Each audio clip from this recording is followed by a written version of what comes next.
নির্বাচনমুখী জনগণের সামনে যে কোনো রকমের ষড়যন্ত্র এটা টিকতে পারবে না। আমরা বলতে চাই যে নানাভাবে উছিলা সৃষ্টি করা হচ্ছে। যেমন নির্বাচনের আগেই কেউ কেউ চাচ্ছেন সংস্কার সাধন শেষ করে তারপরে নির্বাচন হবে। কোনো সংস্কারই কোনো একটি সরকারের পক্ষে সমাপ্ত করা সম্ভব না। সংস্কার হচ্ছে চলমান এবং এটা সরকার থেকে সরকার পরিবর্তন হবে এবং এই সংস্কার চলমান থাকবে।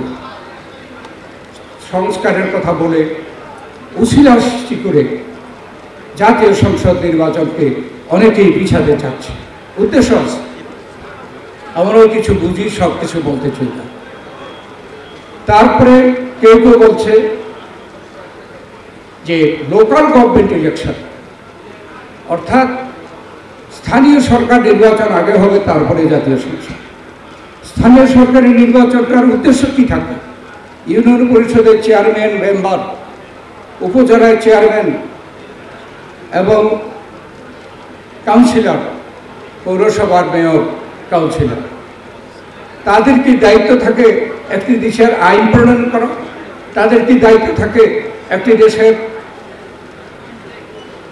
মৌলিক যে সমস্যাগুলো থাকে সেই সমস্যাগুলো সম্পর্কে সিদ্ধান্ত নেওয়া? উৎসবে খুশি হবে নগদে বেশি, কারণ ঘন্টায় ঘন্টায় আছে গিফট জেতার সুযোগ।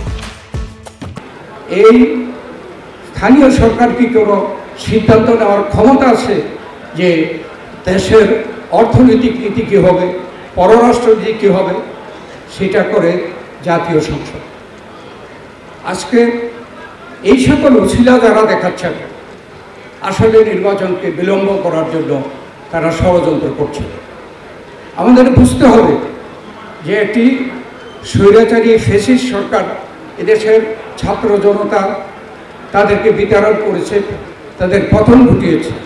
তারা দেশে বিদেশে থেকে ষড়যন্ত্র করার চেষ্টা করবে। কিন্তু আমরা বলতে চাই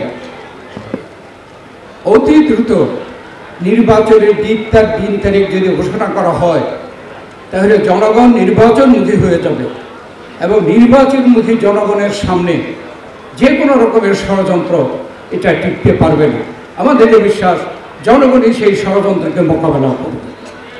অতএব দেশের স্বার্থে, জনগণের স্বার্থে, দেশের আইন শৃঙ্খলার স্বার্থে, অর্থনীতির স্বার্থে এবং এই বর্তমান যে সরকার, এই সরকারের স্বার্থে আমরা আজকে এই স্বাধীনতা দিবসে আহ্বান জানাতে চাই, দাবি করতে চাই, অনতি বিলম্বে কোনো ধরনের উছিলা, কারো কোনো আবদার, এগুলোর দিকে আপনারা তোয়াক্কা না করে নির্বাচনের দিন তারিখ ঘোষণা করেন।